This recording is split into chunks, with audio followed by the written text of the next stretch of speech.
رب اشرح لي صدري ويسر لي أمري واحلل عقدة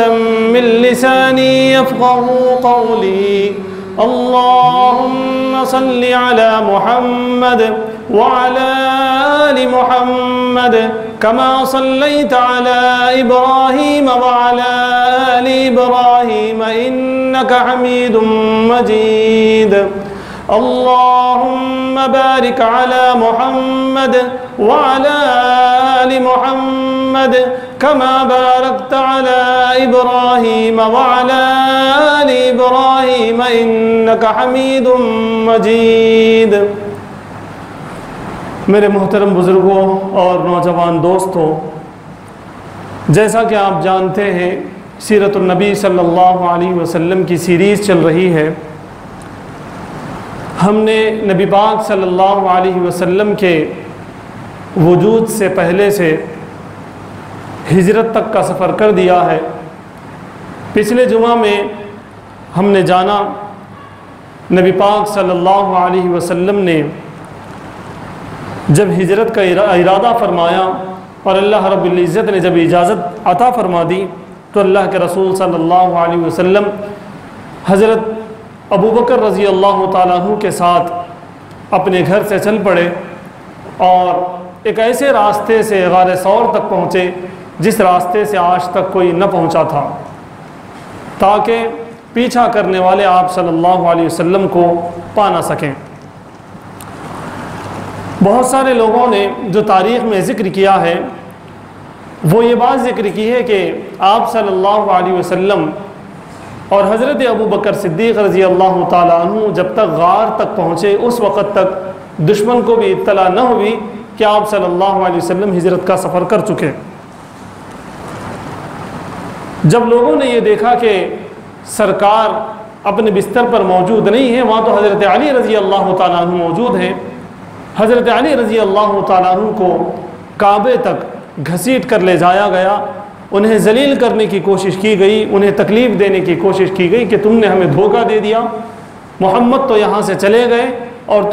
تم نے ہمیں یہاں لیٹ کر دھوکہ دے دیا. اس طرح حضرت علی رضی اللہ تعالیٰ عنہ کو زد و کوب بھی کیا گیا، ان کو مارا بھی گیا، ان کو سزا بھی دی گئی اور ان کو تکلیف بھی دی گئی. نبی پاک صلی اللہ علیہ وسلم کی محبت کے لیے، ان کی جان بچانے کے لیے حضرت علی رضی اللہ تعالیٰ عنہ نے یہ تمام چیزیں برداشت فرمائیں. پھر اس کے بعد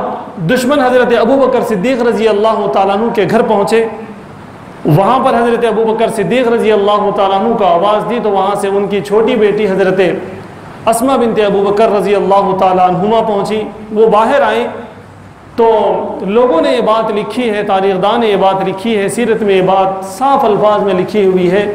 کہ ان سے پوچھا گیا کہ ابو بکر کہاں ہیں؟ انہوں نے کہا کہ مجھے نہیں معلوم. ایسا زور کا چاٹا اس معصوم سی بچی کو مارا گیا، اس لڑکی کو مارا گیا. لوگوں نے یہ بات لکھی کہ ان کے کان کی بالی نکل کے گر گئی، اتنی زور سے ان کو چاٹا مارا گیا، تھپڑ مارا گیا. بہرحال وہ روتی رلاتی اندر چلی گئی. پھر یہ جو وفد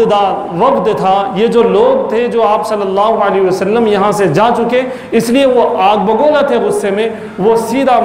کعبۃ اللہ کے پاس گئے اور جا کر وہاں سے ابو جہل، ابو لہب وغیرہ جتنے بھی وہاں پر موجود تھے ان لوگوں نے ایک فیصلہ لیا اور فیصلہ یہ سنایا کہ جو کوئی حضرت ابو بکر کو یا نبی پاک صلی اللہ علیہ وسلم کو زندہ یا مردہ لا کر حاضر کرے گا اسے 100 اونٹ دیے جائیں گے. جیسا کہ پچھلی جمعہ کو بھی ہم نے آپ سے یہ بات بتائی تھی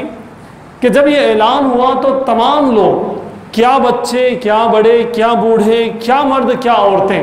وہ تمام لوگ جو انعام پانے کی لالچ جن کو تھی وہ تمام کے تمام لوگ مکے سے نکل پڑے نبی پاک صلی اللہ علیہ وسلم کو اور حضرت ابو بکر کو تلاش کرنے کے لیے کہ انہیں تلاش کریں اور 100 اونٹ پالیں. ان میں خاص قسم کے لوگ تھے جن کو قیافہ شناس کہا جاتا تھا. وہ قدموں کو دیکھ کر جانتے تھے کہ کون آدمی کتنی دور تک پہنچا ہے، یہاں سے کون گزرا ہے، کون سے خاندان کی اونٹ یہاں سے چلی ہے. یہ تمام چیزیں وہ لوگ جانتے تھے، یہ ان کا فن تھا، یہ وہ پروفیشنل اس کے اندر تھے. وہ لوگ بھی یہاں سے نکل پڑے.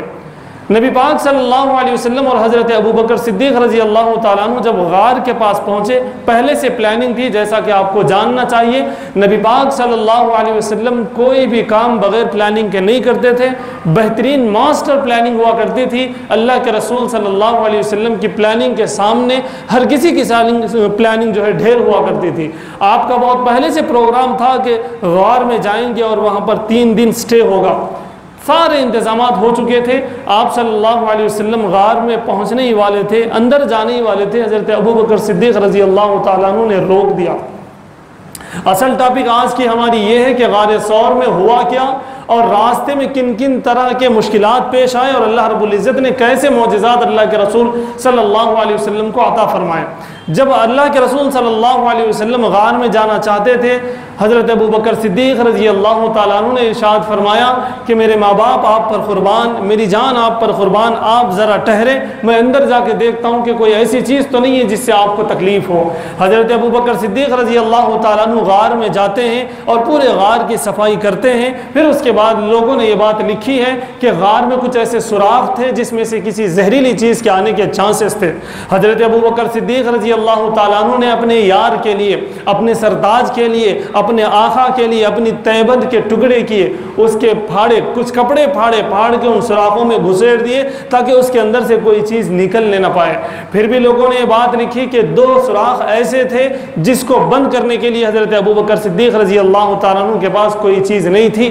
کپڑا بھی نہیں تھا۔ حضرت ابوبکر صدیق رضی اللہ تعالیٰ عنہ نے ان دونوں سوراخوں پر اپنا پیر رکھ دیا، پھر آقا نامدار محمد عربی صلی اللہ علیہ وسلم کو ارشاد فرمایا اور گزارش کی کہ آپ تشریف لائیں۔ آپ صلی اللہ علیہ وسلم غار کے اندر گئے اور یہ بات لکھی ہے کہ آپ صلی اللہ علیہ وسلم چونکہ چلتے آئے تھے، میں یہ بھی بات آپ کو بتا دوں، جب غار کے لیے پہاڑ پر چڑھنا شروع کر دیے تھے تو اللہ کے رسول صلی اللہ علیہ وسلم کے پیر میں چھوٹا سا زخم آ گیا۔ حضرت ابوبکر صدیق رضی اللہ تعالیٰ عنہ نے ایک روایت کے مطابق آپ صلی اللہ علیہ وسلم کو اپنے کندھوں پر اٹھا لیا تاکہ آپ صلی اللہ علیہ وسلم کو تکلیف نہ ہو، پھر غار تک پہنچے۔ غار میں پہنچنے کے بعد آپ صلی اللہ علیہ وسلم کو لٹا دیا، سلا دیا۔ حضرت ابوبکر صدیق رضی اللہ تعالیٰ عنہ نے آپ صلی اللہ علیہ وسلم آپ کی مانڈی پر سر رکھ کے سوئے ہوئے ہیں اور آپ کے دونوں پیر، ایک سوراخ پر ایک پیر اور ایک سوراخ پر ایک پیر ہے۔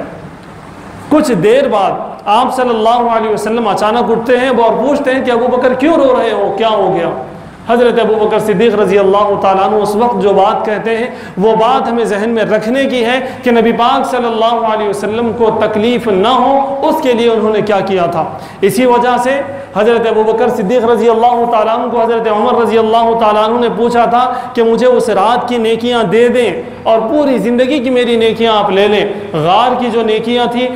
ہجرت کے سفر کی جو نیکیاں ہیں، وہ نیکیاں آپ مجھے دے دیجئے۔ حضرت عمر رضی اللہ تعالیٰ عنہ کہتے ہیں کہ اور میری عمر کی تمام نیکیاں آپ لے لیجئے۔ وہ کیوں کہا؟ اسی لیے کہا کہ حضرت ابوبکر رضی اللہ تعالیٰ عنہ کو پوچھا آپ صلی اللہ علیہ وسلم نے کہ کیوں، یہ آنسو کیسے؟ آپ صلی اللہ علیہ وسلم کو انہوں نے بتایا کہ سرکار دو عالم صلی اللہ علیہ وسلم جس سوراخ پر میرا پیر ہے اس سوراخ کے اندر سے کوئی چیز مجھے ڈس رہی ہے اور مجھے تکلیف ہو رہی ہے، لیکن میں نے آپ کی نیند میں خلل نہ ہو اس لیے میں نے یہ مناسب نہیں سمجھا کہ میں آپ کو اٹھا دوں اور میں اپنا پیر وہاں سے نکال لوں۔ آپ صلی اللہ علیہ وسلم نے اپنا لعاب دہن دیا، اپنا تھوک عنایت فرمایا۔ حضرت ابوبکر صدیق رضی اللہ تعالیٰ عنہ اس جگہ پر لگائے جہاں پر سانپ یا بچھو نے ان کو کاٹا تھا، اس کا درد جاتا رہا اور ان کو راحت مل گئی۔ حضرت ابوبکر صدیق رضی اللہ تعالیٰ عنہ نے گویا کہ اپنے جان پر کھیل کر اللہ کے رسول صلی اللہ علیہ وسلم کی جان بچائی اور ان کو راحت پہنچانے کی پوری کامیاب کوشش کی۔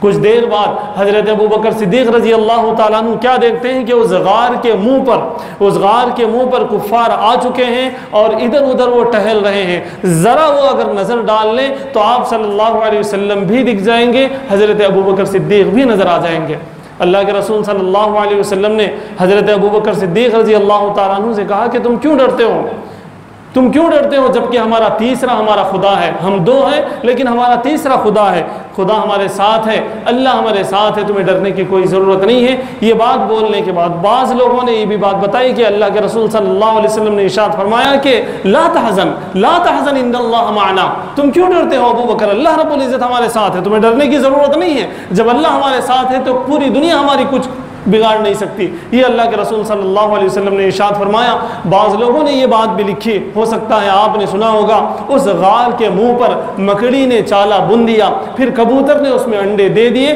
تو اس کے بعد جب کفار آنے کے بعد انہوں نے دیکھا کہ ایک مکڑی کا جالا اس غار پر ہے اور انڈے بھی دیے ہوئے ہیں، تو ان کو یہ یقین ہوا کہ یہ جالا بہت دن سے لگا ہوا ہے اور اس پر انڈے جو ہیں وہ بھی بڑے دن سے لگے ہوئے ہیں، اگر اس غار میں کوئی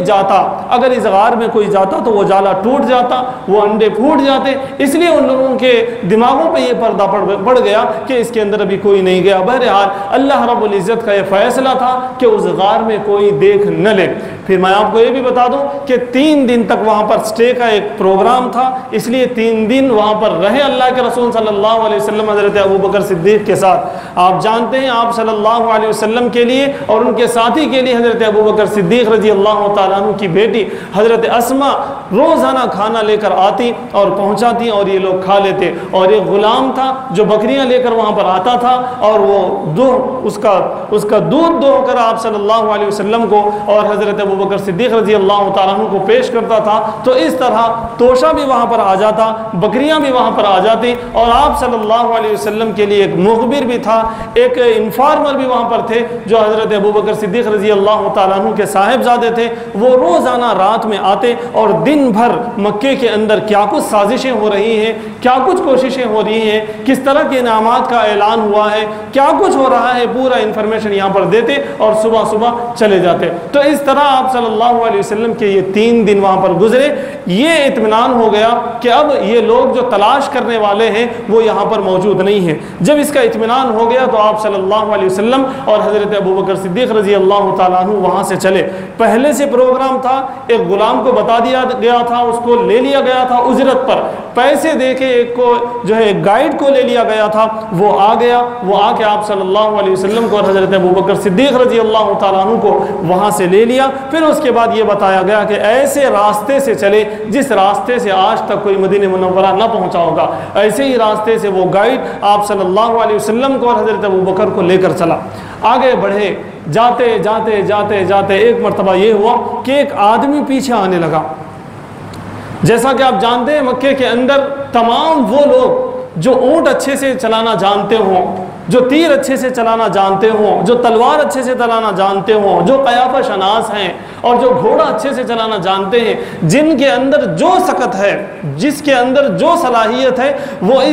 اپنی صلاحیت کو اس کے اندر جھونک رہے تھے کہ نبی پاک صلی اللہ علیہ وسلم کو پالیں، زندہ یا مردہ نعوذ باللہ یہ ابو جہل کے حوالے کر دیں، مکے کے سرداروں کے حوالے کر دیں اور 100 اونٹ جیت لیں۔ اسی میں سب لوگ پڑے ہوئے تھے۔ تو ایک آدمی ایک مرتبہ مکے کے پاس لوگ کچھ بیٹھے ہوئے تھے، اس میں سراقہ بھی بیٹھے ہوئے تھے، سراقہ ابن مالک، انہوں نے بعد میں اسلام قبول کیا، وہ بھی وہاں پر بیٹھے ہوئے تھے۔ ایک آدمی آیا اور آ کر کہنے لگا کہ فلاں راستے سے میں آ رہا تھا، وہاں پر 2-3 لوگ دکھے، مجھے یقین ہے کہ وہ حضرت ابوبکر اور محمد صلی اللہ علیہ وسلم ہیں۔ سراقہ ابن مالک خود کہتے ہیں کہ میں نے اشاری کی اور میں نے اس سے کہا کہ ارے وہ تو حضور نہیں ہے، وہ تو محمد اور ابوبکر نہیں ہے، وہ تو فلاں اور فلاں ہیں، تم کیا دیکھے ہو؟ اس طرح سے انہوں نے بات کو بدل دیا اور وہ کہتے ہیں کہ چپکے سے میں اپنے گھر گیا اور اپنی باندی کو میں نے حکم دیا کہ میرے گھوڑے کو پیچھے کے راستے سے لے جا کر ٹیلے پر ٹھہرا دے، اور میں پیچھے کے راستے سے ہوتے ہوئے گھوڑے پر پہنچا۔ اور جو یہ جو صحابی تھے، بعد میں انہوں نے اسلام قبول کیا،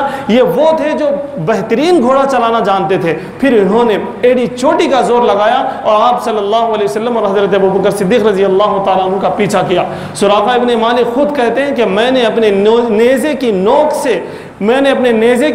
سے اپنے گھوڑے کو چبا کر تیز رفتاری کے ساتھ میں چلا، اور میں نے دیکھ لیا کہ نبی پاک صلی اللہ علیہ وسلم اور حضرت ابوبکر صدیق رضی اللہ تعالیٰ عنہ وہاں پر مجھے دکھ رہے ہیں سامنے، اور تیز میں نے اپنے گھوڑے کو کیا۔ اور ساتھ ہی وہ یہ بتاتے ہیں کہ میں نے تیر سے میں نے اشارہ لیا۔ عربوں کے اندر ایک عادت تھی، وہ یہ کہ وہ اپنی تیر ڈالتے، اپنی کچھ تیریں رہتی، اس تیر میں سے جس کے جیسا اس کا فال نکلتا وہ لوگ ویسے کام کرتے، یعنی کہ ان کا 1 2 3 نمبر کے، مثال کے طور پہ 1 2 3 نمبر کے اگر ان کے پاس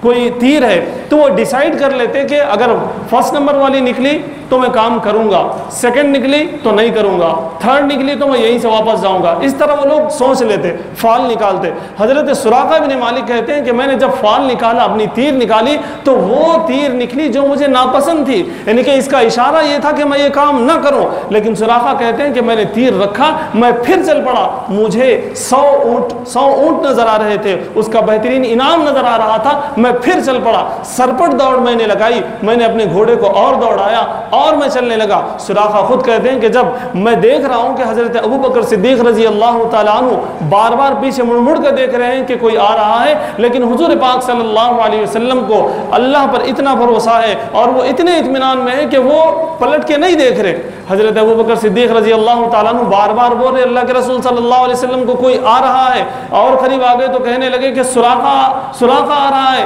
یہ ہمیں چھوڑے گا نہیں، ہمیں پا لے گا. لیکن اللہ کے رسول صلی اللہ علیہ وسلم یہی کہتے ہیں لا تحزن ان اللہ معنا، میرے ساتھی تمہیں ڈرنے کی ضرورت نہیں ہے، ہمارے ساتھ اللہ رب العزت ہے. سراقہ ابن مالک کہتے ہیں کہ میں جب اور قریب پہنچا تو میں کیا دیکھتا ہوں کہ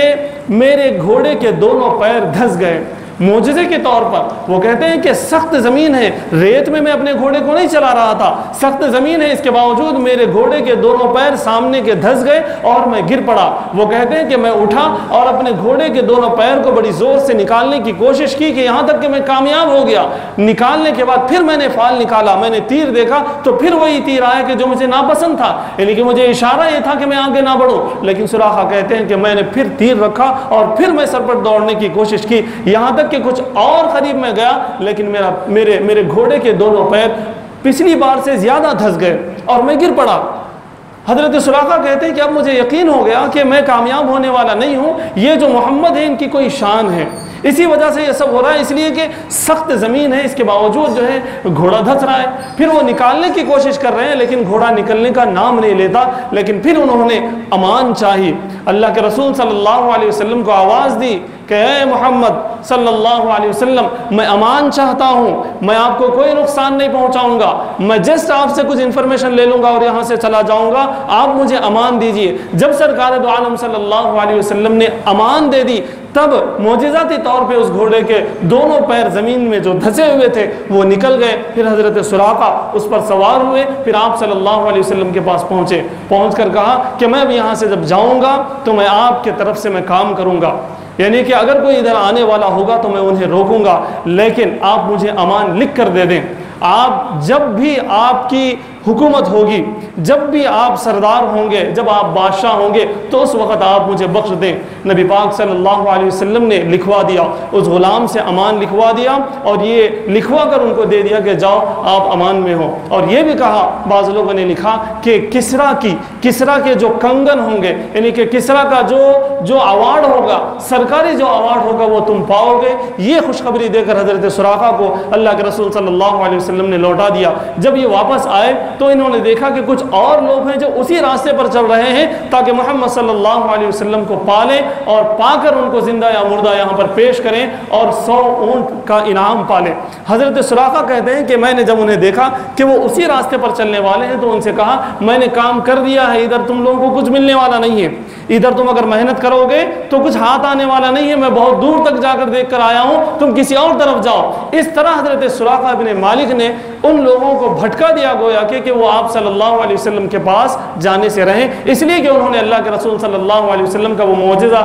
دیکھ لیا تھا. سرے دست اگرچہ انہوں نے اس وقت اسلام قبول نہیں کیا لیکن ان کے دل میں اسلام کی چاہت اور نبی پاک صلی اللہ علیہ وسلم کی محبت آ چکی تھی. اور آگے نبی پاک صلی اللہ علیہ وسلم پہنچتے ہیں، آپ صلی اللہ علیہ وسلم کو بھوک لگنے لگی، پیاس لگنے لگی. معبد کا ایک گھر تھا، ایک چھوٹا سا جھوپڑا تھا، وہاں پر آپ صلی اللہ علیہ وسلم رکے. حضرت ابو بکر صدیق رضی اللہ تعالیٰ عنہ نے اس خاتون سے پوچھا، ظاہر سی بات ہے پردے میں رہ کر پوچھا ہوگا، اس خاتون سے پوچھا کہ کھانے کے لیے کچھ ہے؟ تو انہوں نے کہا کہ کھانے کے لیے یہاں پر کچھ نہیں ہے، ہمارے جو صحت مند بکریاں ہیں ان کو ہمارے شوہر نے یہاں سے لے کر انہوں نے یہاں سے لے کر وہ چلے گئے ہیں تاکہ وہ ان کو کچھ چلا کر لائیں. یہاں پر کوئی ایسی بکری نہیں ہے جو دودھ دوہ سکے، جس سے دودھ دوہا جا سکے. نبی پاک صلی اللہ علیہ وسلم نے اشارہ کر کے بتایا وہاں جو بکری ٹھہری ہوئی ہے یا بیٹھی ہوئی ہے اس سے دودھ دوہ لے. معبد نے کہا کہ اگر اس قابل یہ ہوتی کہ یہ کچھ قدم بھی چلتی تو میرے شوہر اس کو بھی لے کر جاتے، یہ اس قابل بھی نہیں ہے کہ یہ ایک دو قدم بھی ڈالے۔ نبی پاک صلی اللہ علیہ وسلم اس بکری کے بچے کے پاس، اس بکری کے پاس گئے، جا کے سرکار دو عالم صلی اللہ علیہ وسلم نے اس پر ہاتھ پھیرا تو کیا دیکھتے ہیں کہ اس کے تھن بھر آئے، اس سے اللہ کے رسول صلی اللہ علیہ وسلم نے دودھ نکلوایا۔ یہ آپ صلی اللہ علیہ وسلم کا ایک جیتا جاگتا معجزہ تھا کہ سرکار دو عالم صلی اللہ علیہ وسلم نے جیسے اس پر ہاتھ پھیرا اس کے تھن بھر آئے۔ حضرت ابوبکر صدیق رضی اللہ تعالیٰ عنہ نے دودھ نکالا، خود اللہ کے رسول صلی اللہ علیہ وسلم کو پلایا، انہوں نے خود پیا، پھر معبد کو بھی پلایا، اور ویسے کا ویسے اس پیالے کے اندر وہ دودھ بچا ہوا تھا وہیں رکھ کر وہ چلے گئے۔ آگے آپ صلی اللہ علیہ وسلم بڑھ چکے، اس کے بعد ان کے شوہر آئے، ان کے شوہر آ کر کہا کہ بھئی یہ کہاں سے آ گیا دودھ؟ یہاں پر تو کوئی ایسی بکری بھی نہیں تھی جو دودھ دے سکے، اور اس بیابان میں جنگل میں کوئی ایسا آدمی نہیں ہے جو تمہیں لا کر دودھ دے دے۔ تو معبد نے کچھ اشعار کہے، بہترین اشعار ہے، اس کے اندر اللہ کے رسول صلی اللہ علیہ وسلم کا پورا حلیہ مبارک بیان کیا گیا، بتایا گیا کہ ایک ایسا روشن چہرہ، چاند سا چہرہ جن کا تھا، جن کے دانت موتیوں جیسے چمک رہے تھے، جن کے جب زلف لہراتے تو ایسا معلوم ہوتا کہ گویا کہ رات کی ایک گھٹا ہے، وہ جب چلتے تو ایسا معلوم ہوتا کہ جیسا کہ ایک دنیا میں سکون برپا ہو رہا ہے۔ بہت ساری چیزیں، بہت ساری تعریف معبد نے کی، اور بتایا کہ ایک ایسا شخص آیا تھا، اور انہوں نے جیسے ہی اس بکری پر ہاتھ پھیرا اس بکری کے تھن بھرائے اور اس سے دودھ نکالا گیا اور ہم لوگوں نے پیا۔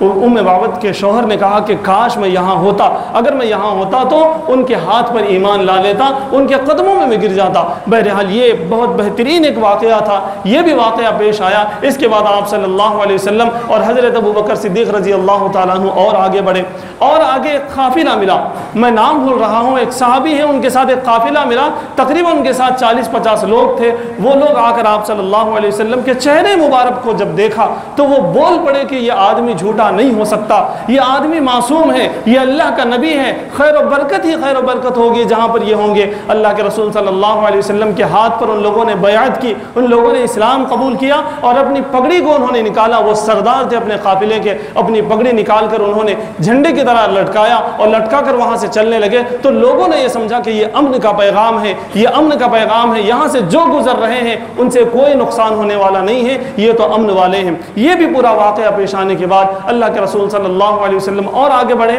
اور آگے بڑھنے کے بعد انشاءاللہ مدینے والوں نے کیسا اللہ کے رسول صلی اللہ علیہ وسلم کو اور پورے قافلے کو ریسیو کیا، انشاءاللہ اس بات کو ہم اگلی جمعہ میں جانیں گے۔